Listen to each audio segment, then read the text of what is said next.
पायाला स्पर्श केला की समाधान मिळतं, पण तेच पाय जर हृदयात असतील तर फक्त मान झुकवून खाली पाहिलं तरी दर्शन होईलच की.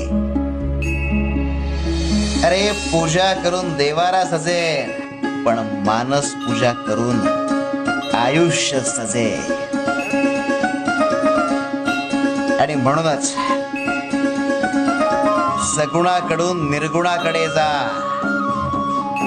देह पाहू नका, आत्मा पहा.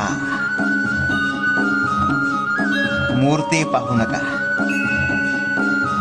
शुद्ध निर्दोष परमात्मा पहा.